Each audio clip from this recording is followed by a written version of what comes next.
folks, I think one really thankless job in game development has to be localization. Whenever anything like a joke or a reference or a name is changed from Japanese to English in video games these days, people get really upset, but I think we have it pretty good now. If you look at what localization was like back in the day, there were a lot of strange, inexplicable decisions. So that's what I want to look at today, specifically in fighting games. What were the weirdest localization decisions throughout the history of the genre? Let's take a look. But guys, besides all the old games I'm talking about in today's video, there's actually a new game I want to tell you about, and that is the sponsor for today's video, The Hidden Ones. The Hidden Ones is a 3D action fighting game where you can immerse yourself in the world of the martial arts franchise, The Outcast. It combines myth and martial arts with some crazy action-packed battles and cinematic cutscenes. You can play through the game's storylines, take on the challenging boss rush, or put your skills to the test against other players in PvP combat. One really cool thing is that the gameplay is broken up between story scenes, high-intensity duels, and the trials, which have some pretty devious bosses. You're going to have to master different characters and different fighting styles if you want to come out on top. There's a ton of different types of content to enjoy, and to me it all looks really visually impressive. It has a realistic manga style that looks really cinematic in motion. Another nice thing is the game is going to be available on both PC and on Android, so you can play it wherever you are. And here's the really exciting part. There's going to be a pre-alpha test starting on February 27th, which that's pretty soon, guys, so you're not going to want to miss it. Use the link down below to pre-register and get access to the pre-alpha test for The Hidden Ones. Once again, use that link down below, pre-register for the pre-alpha, and thank you so much to The Hidden Ones for sponsoring today's video. One of the original weird bits of localization has to be all the way back in Street Fighter 2, where we have certain characters that might have different names than you expect. We have M. Bison, Balrog, and Vega. What is up with that? Because of course, if you guys grew up playing these games in English, you know these characters as Balrog, the boxer, Vega, the guy with the claw, and M. Bison, the dictator boss guy. But these were not the original names. So Balrog was originally not the boxer. M. Bison was the boxer. The guy with the claw was Balrog, and the dictator guy was Vega. So why did they change this? The interesting thing is, we don't really know. There has never been official confirmation from Capcom why these three names were switched around. But the leading theory was that M. Bison was just a little bit too close to Mike Tyson. In fact, that is, generally accepted to be where they got the name for M. Bison was from Mike Tyson, the real-life boxer. So in the North American version, they did not want to risk any kind of legal action from Mike Tyson, so they switched the names. But you would think, they could just make the boxer Balrog and then make the claw guy M. Bison, right? Just switch them. But they didn't do that. They got the third name involved as well, Vega. And I guess the reason is they just don't think that the claw guy looks like an M. Bison. Maybe M. Bison fits more as a name for the end boss, the dictator. Does he look more like an M. Bison? I don't know. It's subjective. Obviously, to me, having grown up with the names, yeah, he looks like M. Bison, and this guy looks like a Balrog, the boxer. But yeah, it's a little bit weird, right? And then Vega used to be the end boss. Now Vega's the guy with the claws. So yeah, this name change has been in effect since the original Street Fighter 2, and it's still there, even in Street Fighter 6. M. Bison is M. Bison in America, and he's Vega in Japan. I actually kind of like they acknowledge it with a quote in Street Fighter 6 where he says, Bison, Vega, Shadow Lu, Lord, call me whoever you please. So, he kind of acknowledges that some people are calling him Bison and some people are calling him Vega, even to this day. But this is not the only time where Street Fighter has changed the character names across regions. We got another one here. Look at this guy. Goki? Are you guys familiar with Goki? In America, we call him Akuma. But in Japan, he has always been Goki. And again, we don't really know why they changed the name. They've never really said, other than, the name Akuma literally means demon in Japanese. So maybe they felt the name sounded a little more demonic. Maybe they thought Americans wouldn't know how to pronounce Goki, or they wouldn't think that it sounded as badass as Akuma does. I have no clue, but again, to this day, he is Akuma in English and Goki in Japanese, which is very, very interesting. But Street Fighter is not the only series to make some interesting changes like this. Here in Garo Mark of the Wolves, we have this character, Marco Rodriguez. He is a Brazilian karate master who, you know, he can throw fireballs and uppercuts just like Ryu and Ken. Pretty cool character. But let's check him out here in the American version. His name is Butt. They changed his name. His full name is Kushnud Butt. There it is. I mean, he said it. Why did they change his name to this? Again, we don't really know. So there is an American actor named Marco Rodriguez. So maybe they thought, you know, they would be in legal trouble if they used the name, or there would be confusion. It's hard to say, but if they were going to change the name, why did they change it to Kushnud Butt, which is not even like, you know, a Latin American name. He doesn't sound Brazilian with that name. It's like they completely changed the character. Very bizarre. And he remained Kushnud Butt in America for like decades. But interestingly, this did get retconned in King of Fighters 15 in the Art of Fighting team ending. Fire up the grill, Marco. And from then on, I feel like he's been officially Marco in all the SNK games. But now in the upcoming game, Garo City of the Wolves, he is now Marco in all regions. He is officially Marco Rodriguez. I think they even changed the spelling of his last name to have an S on the end, which makes it a little bit more Portuguese sounding. So yeah, Kushnud Butt is no more. So whatever reservations they had about naming him Marco Rodriguez in America are gone now. So I'm glad to see it. Just because I think, you know, it fits the character a lot more. And now there's not like this weird difference between versions. So yeah, Marco is back.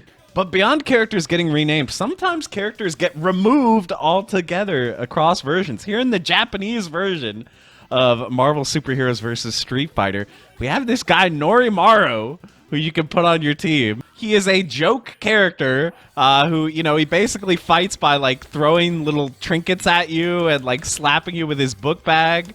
Yeah, he's definitely bad, but he's a cool little joke character who is not present in the North American version of the game. Look, there's no one. There's just a blank spot on the character select screen.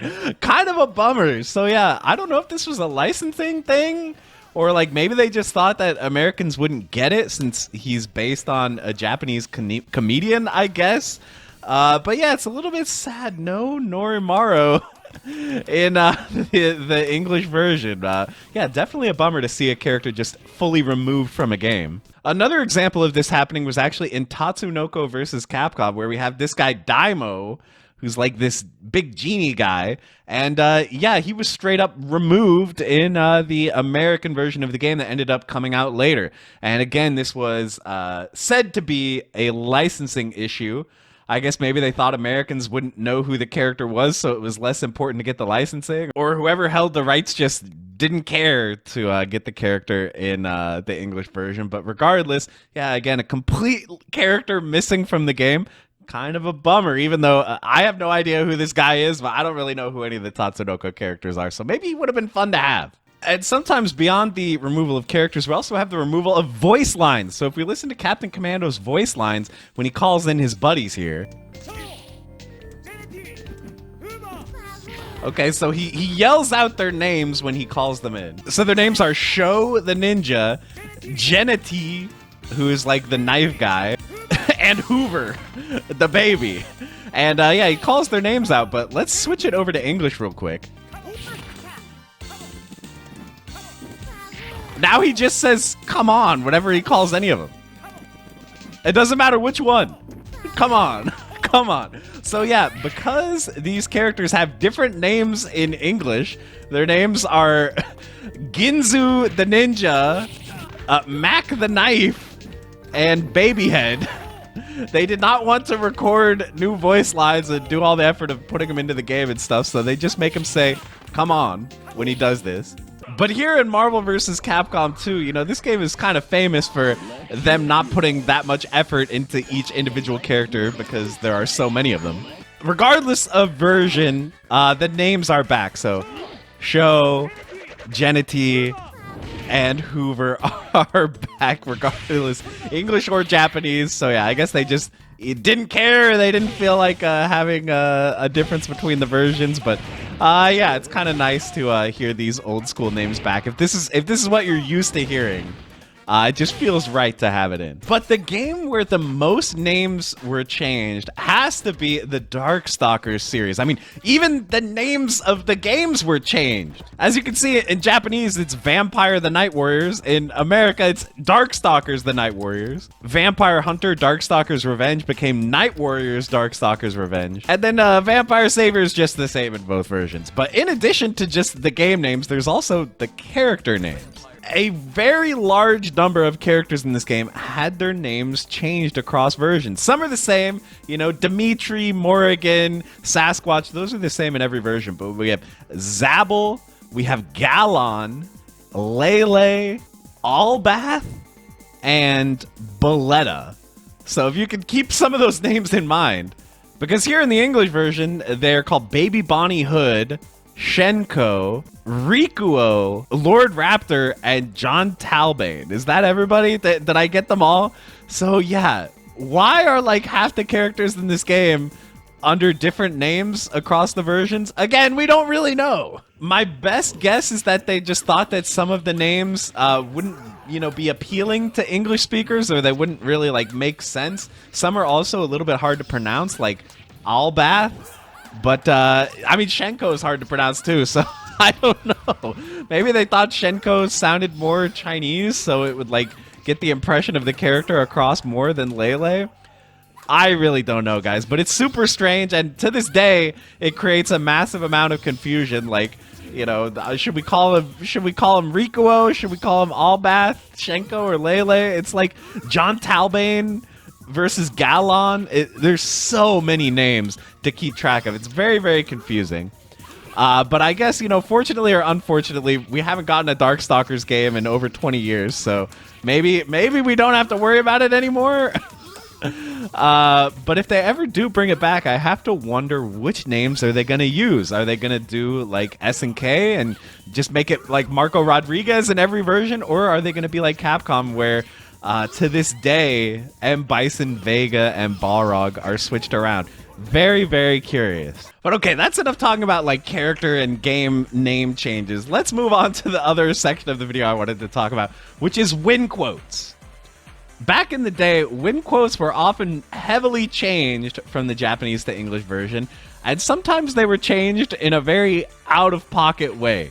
Let's just say, sometimes in the English versions of the game, I'm just gonna say it, they got weirdly sexual or weirdly suggestive.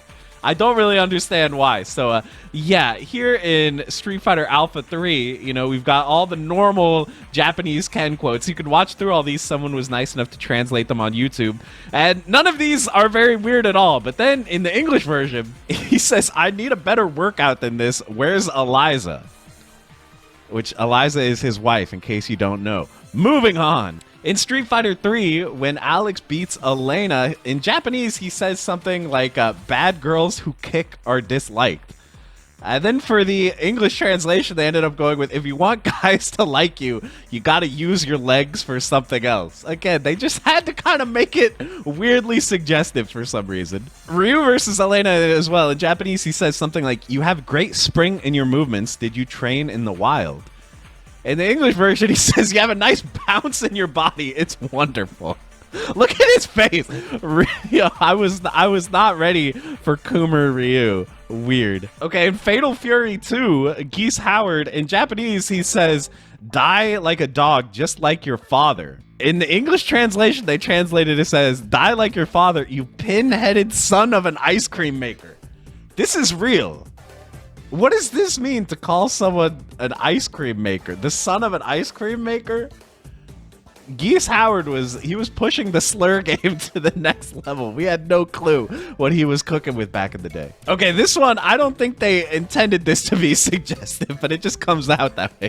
Sagat says, get lost, punk, you can't hope to touch this. The response from Kyo, quite an attitude, Pops, underestimate me, and I'll do more than touch you. Watch out, Sagat. Get out of there. Dan has one in Street Fighter Alpha. My dad could beat you, and he's dead.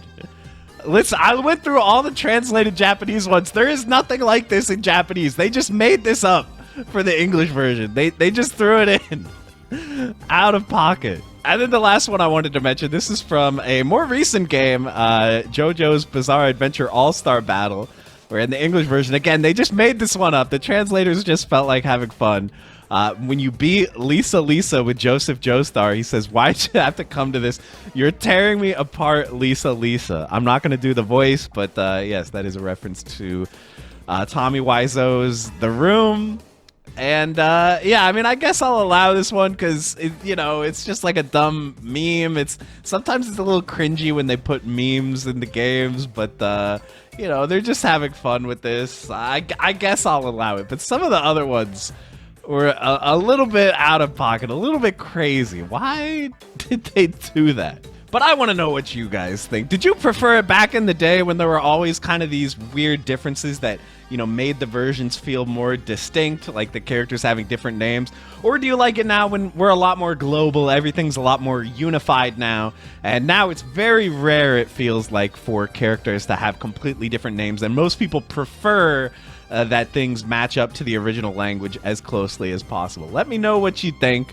Do you think we need to start calling Akuma Goki over here in America, or are we just too used to it and now we can never change? I would love to hear your thoughts. Let me know down in the comments. And thank you as well to the Hidden Ones for sponsoring the video. The link to the closed alpha is down in the description. Make sure you guys check that out.